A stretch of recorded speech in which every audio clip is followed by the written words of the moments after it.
آج ہم F B are یعنی فیڈرل بورڈ آف ریونیو کے ایک نئے نوٹیفیکیشن پر بات کر رہے ہیں۔ یہ ٹیکس سال 2025 کے لیے انکم ٹیکس ریٹرن فائل کرنے کا جو نیا الیکٹرانک طریقہ آیا ہے نا، اس پر ذرا گہرائی میں جائیں گے۔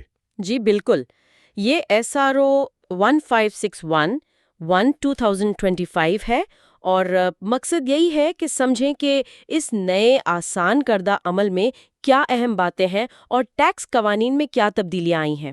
ٹھیک، تو پہلے تو یہ ٹیکس سال 2025 ہے کون سا عرصہ؟ یہ 1 جولائی 2024 سے شروع ہو کر 30 جون 2025 تک کا ہے اور اس کی ریٹرن فائل کرنے کی آخری تاریخ وہ 30 سپٹمبر 2025 ہے۔ اچھا، 30 سپٹمبر 2025۔ تو جب آئرس پورٹل کھولتے ہیں سب سے پہلے کیا پوچھتے ہیں؟ سب سے پہلے تو ایک بنیادی سوال آتا ہے کہ کیا آپ ٹیکس سال کے دوران 183 دن یا اس سے زیادہ پاکستان میں رہے؟ یہ آپ کی رہائشی حیثیت یعنی ریزیڈنس سٹیٹس طے کرنے کے لیے ہے۔ صحیح ہے۔ اس کے بعد پھر آمدنی کی تفصیلات دینی ہوتی ہیں؟ جی ہاں، پھر آپ اپنی آمدنی کے ذرائع بتاتے ہیں، جیسے تنخواہ ہو گئی، پینشن، اگر کوئی جائیداد کرائے پر دی ہے، کہیں سے خدمات کی ادائیگی ملی ہے، بینک سے منافع آیا ہے یا شیئرز پر ڈیویڈنڈ ملا ہے، یہ سب۔ اچھا، تو تنخواہ والے کالم میں کیا کیا بتانا ہوتا ہے؟ صرف ٹوٹل تنخواہ؟ نہیں، صرف ٹوٹل نہیں، آپ کو آجر کا نام یا اس کا NTN نمبر دینا ہوتا ہے، پھر آپ کی مجموعی تنخواہ کتنی تھی، اگر کوئی ٹرانسپورٹ الاؤنس وغیرہ ملا وہ الگ سے، اور اہم بات، کتنا ٹیکس کٹا آپ کی تنخواہ سے۔ اچھا، اور یہ جو سنا ہے کہ بینک پروفٹ اور ڈیویڈنڈز کا ڈیٹا اکثر پری فلڈ یعنی پہلے سے بھرا ہوا آ جاتا ہے۔ جی، یہ سہولت اب موجود ہے، سسٹم اکثر یہ معلومات خود ہی اٹھا لیتا ہے۔ تو اس میں اگر کوئی غلطی ہو، مطلب بینک نے یا کمپنی نے غلط رپورٹ کر دیا، تو ذمہ داری کس کی؟ دیکھیں، ذمہ داری آخر میں ٹیکس دہندہ کی ہی ہے۔ آپ کو وہ پری فلڈ معلومات چیک کرنی ہے، اگر غلط ہیں تو انہیں درست کرنا آپ کی ذمہ داری ہے۔ سمجھ گیا۔ اچھا، اس کے بعد ود ہولڈنگ ٹیکسز کا ذکر آتا ہے، یہ کیا چیز ہے؟ ود ہولڈنگ ٹیکس وہ ٹیکس ہے جو آپ کی آمدنی آپ تک پہنچنے سے پہلے ہی کاٹ لیا جاتا ہے، سال بھر مختلف چیزوں پر کٹتا رہتا ہے۔ اچھا، جیسے تنخواہ پر کٹتا ہے یا فون کے بل پر یا بینک سے پیسے نکالنے پر؟ جی بالکل، اور اس کی 3 قسمیں ہوتی ہیں: ایڈجسٹیبل، منیمم اور فائنل۔ اوہ، ان میں کیا فرق ہے؟ یہ تھوڑا سمجھائیں۔ ضرور، دیکھیں، ایڈجسٹیبل وہ ہے جو آپ کے سال کے آخر میں بننے والے ٹوٹل ٹیکس کے حساب سے ایڈجسٹ ہو سکتا ہے آپ کو کچھ واپس مل جائے یعنی ریفنڈ، یا مزید دینا پڑے، جیسے تنخواہ پر کٹا ٹیکس۔ اچھا، فائنل ٹیکس وہ ہے جو کٹ گیا تو بس وہی حتمی ہے، اس پر مزید کوئی حساب نہیں ہوتا، جیسے بینک منافع یا ڈیویڈنڈ پر کٹنے والا ٹیکس اکثر فائنل ہوتا ہے۔ اور منیمم؟ منیمم ٹیکس کا مطلب ہے کہ کم سے کم اتنا ٹیکس تو آپ کو دینا ہی ہے، چاہے آپ کا منافع یا آمدنی اس حساب سے کم ہی کیوں نہ ہو۔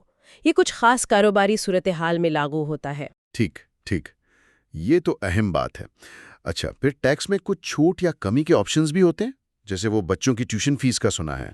جی ہاں، فارم میں پوچھا جاتا ہے کہ کیا آپ کل وقتی محقق یا استاد تھے کسی تعلیمی ادارے میں، کیا آپ نے بچوں کی ٹیوشن فیس ادا کی، یا بینک سے زکوٰۃ کٹی ہے یا کسی منظور شدہ ادارے کو دی ہے۔ تو اگر ان میں سے کچھ کیا ہو تو ٹیکس کم ہو سکتا ہے؟ جی، اگر آپ شرائط پر پورا اترتے ہیں تو ان چیزوں کی بنیاد پر آپ کو ٹیکس میں رعایت مل سکتی ہے، یا تو آپ کی قابل ٹیکس آمدنی کم ہو جائے گی یا پھر کل ٹیکس کی رقم میں سے کچھ کمی ہو جائے گی۔ صحیح۔ اب آتے ہیں سب سے دلچسپ حصے پر، ویلتھ سٹیٹمنٹ یا گوشوارہ برائے دولت۔ یہاں سنا ہے بینک اکاؤنٹ کی تفصیلات، IBN نمبر، 30 جون کا بیلنس اور پراپرٹی کی تفصیلات، یہ سب دوبارہ دینے پڑتی ہیں؟ جی، اس نئے فارمیٹ میں یہ چیزیں دوبارہ مانگی جا رہی ہیں: بینک اکاؤنٹ کا IBN، 30 جون 2025 کا بیلنس، اور اگر کوئی جائیداد ہے تو اس کی پوری تفصیل، کہاں ہے، کس قسم کی ہے، سائز کیا ہے، آپ نے کتنے کی ظاہر کی تھی، وغیرہ۔ لیکن یہ تو معلومات پہلے بھی دی جاتی ہیں، یہ دوبارہ کیوں؟ کیا یہ آسان کردہ عمل کے خیال سے تھوڑا مختلف نہیں؟ ہو سکتا ہے، شاید FBR ڈیٹا کی تصدیق یا کسی نئے طریقے سے انالیسس کے لیے یہ ضروری سمجھتا ہو۔ بہرحال اس میں آپ کو پاکستان میں موجود اپنے تمام اثاثے بتانے ہوتے ہیں، نقد رقم، بینک بیلنس، گاڑیاں، جائیدادیں، کوئی سرمایہ کاری کی ہے، زیورات وغیرہ، اور ساتھ ہی آپ پر کیا واجبات یعنی لائبلٹیز ہیں۔ اچھا، تو اس سے پھر وہ نیٹ ایسٹز یعنی کل اثاثے نکلتے ہیں؟ جی بالکل، اور پھر سسٹم دیکھتا ہے کہ پچھلے سال کے مقابلے میں آپ کے کل اثاثوں میں کتنا اضافہ یا کمی ہوئی ہے۔ اسی میں وہ سیکشن 7E کا بھی ذکر ہے، کیپٹل ایسٹس یعنی جائیداد کے حوالے سے، یہ کیا ہے؟ سیکشن 7E پچھلے کچھ عرصے سے کافی زیر بحث ہے۔ بنیادی طور پر یہ آپ کی غیر منقولہ جائیداد یعنی پلاٹ یا مکان وغیرہ کی مارکیٹ ویلیو پر ایک طرح کا ٹیکس ہے۔ اسے ڈیمڈ انکم یعنی فرضی آمدنی پر ٹیکس کہا جاتا ہے۔ فرضی آمدنی؟ مطلب اگر کرایہ نہیں بھی آ رہا تب بھی ٹیکس؟ جی اصولاً یہی ہے، لیکن قانون آپ کو اپنی ایک ذاتی رہائشی یا کوئی بھی ایک جائیداد اس ٹیکس سے مستثنی قرار دینے کی اجازت دیتا ہے۔ اچھا، صرف ایک؟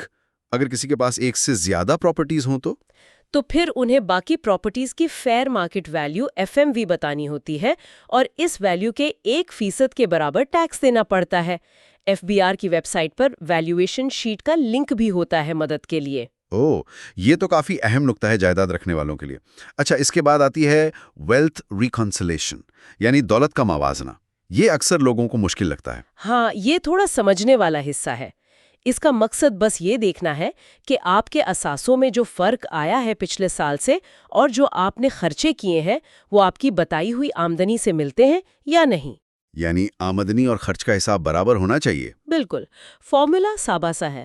آپ کی سال بھر کی کل آمدنی، اس میں تنخواہ، کاروبار کا منافع، باہر سے آئی رقم، تحفے، وراثت سب شامل ہے، برابر ہونی چاہیے آپ کے سال بھر کے کل اخراجات، ذاتی خرچے، خاندان کے خرچے، دیے گئے تحفے وغیرہ، جمع آپ کے اثاثوں میں ہونے والے اضافے کے۔ Money coming in is equals to money going out plus increase in assets۔ جی، اگر آپ کے اثاثوں میں اضافہ آپ کی ظاہر کردہ آمدنی اور اخراجات کے حساب سے زیادہ بن رہا ہو تو سسٹم ایک وارننگ دے دیتا ہے۔ یعنی FBR پوچھتا ہے کہ یہ اضافی اثاثے کہاں سے آئے؟ بالکل، یہ ایک طرح سے چیک ہے کہ کوئی آمدنی چھپائی تو نہیں گئی۔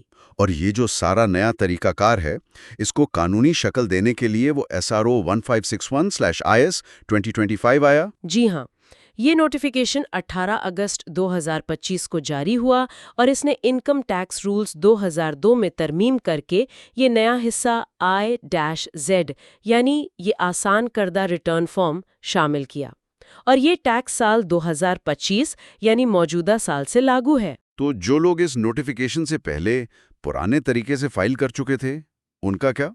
نوٹیفیکیشن کہتا ہے کہ اس کا کوئی منفی اثر ان ریٹرنز پر نہیں پڑے گا جو پہلے فائل ہو چکے ہیں۔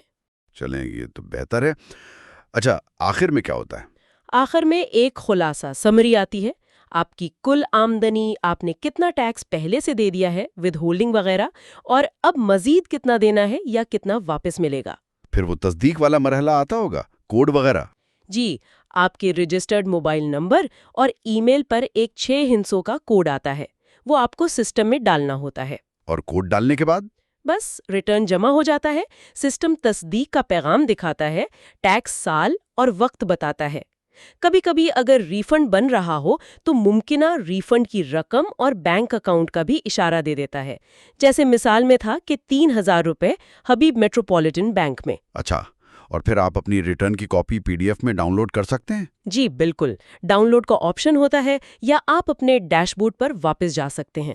تو مجموعی طور پر یہ نیا الیکٹرانک ریٹرن اگرچہ تفصیلات تو کافی مانگتا ہے، لیکن شاید FBR کی کوشش ہے کہ اسے ایک منظم اور کسی حد تک آسان شکل دی جائے۔ خلاصہ یہی ہے کہ آپ کو اپنی آمدنی، اثاثے اور انکم موازنہ یعنی ریکنسیلیشن تفصیل سے بتانا ہے۔ سیکشن 7E جیسی چیزیں، ود ہولڈنگ ٹیکس کی اقسام، ان کو سمجھنا اب بھی اہم ہے۔ بالکل۔ اس ساری بات چیت سے ایک آخری سوال ذہن میں آ رہا ہے۔ یہ جو ٹیکس نظام اتنا زیادہ ڈیجیٹل ہو رہا ہے، سارا ڈیٹا ایک جگہ اکٹھا ہو رہا ہے، اس سے شفافیت تو شاید بڑھ رہی ہو، لیکن کیا یہ عام ٹیکس دہندہ کے لیے کچھ نئی پیچیدگیاں یا چیلنجز بھی پیدا کر رہا ہے جن پر غور کرنے کی ضرورت ہے؟ یہ ایک بہت اہم سوال ہے اور یقیناً اس کے دونوں پہلو ہیں۔ ڈیٹا اکٹھا ہونے سے FBR کے لیے تو آسانی ہوتی ہے، لیکن ٹیکس دہندہ کو زیادہ محتاط رہنا پڑتا ہے کہ وہ ہر چیز صحیح رپورٹ کرے، اور پرائیویسی کے سوالات بھی اٹھتے ہیں۔ اس پر مزید سوچ بچار کی ضرورت ہے۔